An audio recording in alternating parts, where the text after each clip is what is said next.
राम राम जी। आज की वीडियो में हम जानेंगे कामदा एकादशी का पूजन कैसे करते हैं, किस चीज का भोग लगाते हैं, कैसे करना सही रहेगा, पूजन हमें कैसे करना है, इस सब के बारे में जानेंगे। तो चलिए शुरू करते हैं। सवेरे बहुत जल्दी उठकर स्नान करने के बाद में हम पूजा का तैयारी करेंगे। जिस जगह पे हमें पूजा करनी उस जगह को पानी डाल के कपड़े से अच्छे से साफ कर लेंगे। फिर हम वहाँ पर चौकी लगाएंगे या पटला जो भी आपके पास है वो रखेंगे। उसके ऊपर हमें पीला वस्त्र बिछाना है। भगवान विष्णु जी की पूजा में पीला वस्त्र ही बिछाते हैं। पीला वस्त्र बिछाने के बाद में फिर थोड़े से पीले रंग के फूल लेकर भगवान श्री विष्णु जी को आसन देंगे। भगवान विष्णु जी की पूजा में पीले फूल ही चलते हैं, तो विष्णु जी भगवान को आसन देंगे। उसके बाद में हम गणेश जी को आसन देंगे फूलों का।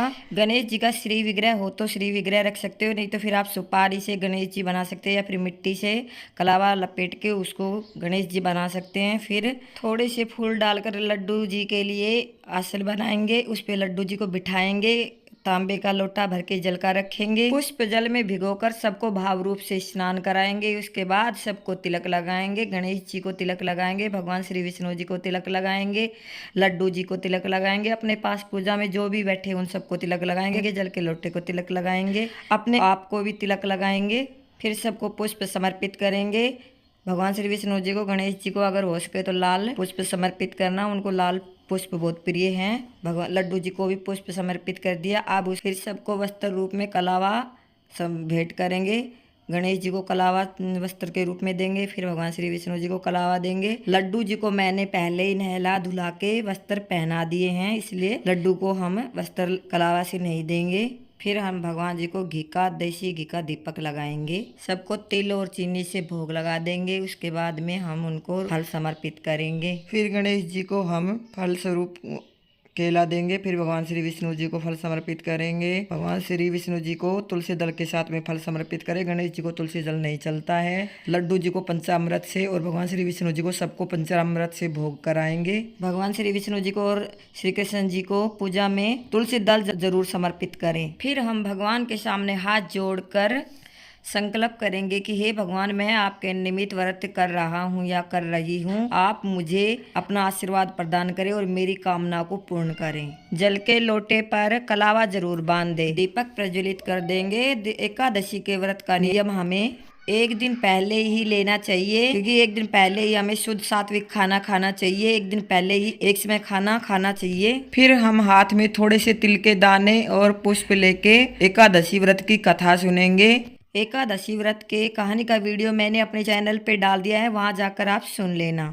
पूजा में भगवान श्री विष्णु जी को और लड्डू जी को, कृष्ण जी को तुलसी मंजरी जरूर समर्पित करें। कथा सुनने के बाद फूल हम भगवान श्री विष्णु जी के चरणों में समर्पित करेंगे। तिल थोड़े से लोटे में डाल देंगे, थोड़े से भगवान जी के चरणों में और गणेश जी और लड्डू जी के चरणों में समर्पित कर देंगे। बचे थोड़े से दिए में डाल देंगे, क्योंकि जितने तिल चटकेंगे उतने हमारे पाप कटेंगे, पापों का नाश होगा। फिर ये जो लोटा है जल का, ये हम ले जाके सूर्य भगवान को अर्घ दे देंगे इन फूलों से और कुछ तिल के दानों से। पूजा में दक्षिणा जरूर रखें। अगले दिन जब व्रत का पारण करें तो ब्राह्मणी को दे सकते हैं। उसके बाद बड़े ही प्रेम से धूप दीप जलाकर हम गणेश भगवान जी की आरती करेंगे। फिर भगवान श्री विष्णु जी की आरती करेंगे। फिर हाथ जोड़कर भगवान श्री विष्णु से अपनी पूजा में रह रही कमी त्रुटियों के लिए क्षमा याचना करेंगे और हाथ जोड़कर अपने कामनाओं के लिए प्रार्थना करेंगे कि मेरी ये कामनाएं पूरी करे, अपना आशीर्वाद मुझ पर बनाए रखे। उसके बाद अपने आंचल के पल्लू में थोड़ा सा जल डालकर चौकी के ऊपर से घुमा के अपनी पूजा पूरी हो जाएगी। पूजा में जो प्रसाद रखा है वो घर में परिवार में सब सदस्यों को बांट देंगे और जो दक्षिणा रखी है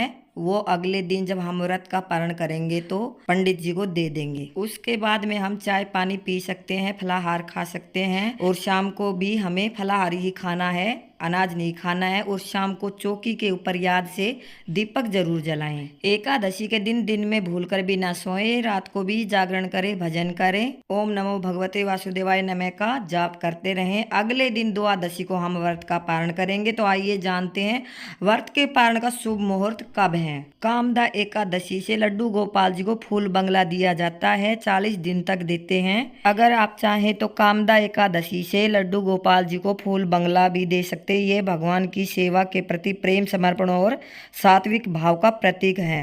अब जानते हैं द्वादशी को व्रत का पारण कैसे करेंगे। एकादशी का व्रत 29 मार्च रविवार को रखा जाएगा। पंचांग के अनुसार चैत्र शुक्ला एकादशी तिथि 28 मार्च सुबह 9:45 से शुरू होकर 29 मार्च की सुबह 7:46 बजे तक रहेगा। इसलिए उदया तिथि के अनुसार 29 मार्च को ही एकादशी का व्रत रखा जाएगा और 30 मार्च को सुबह 6:13 से 7:09 के बीच में इसका पारण किया जाएगा। व्रत का पारण ठीक समय पे करते हैं, उसी से व्रत का आपको पूर्ण फल प्राप्त होता है। आशा करती हूँ आपको वीडियो अच्छी लगी होगी। वीडियो को लाइक करें, शेयर करें और कमेंट में ओम नमो भगवते वासुदेवाय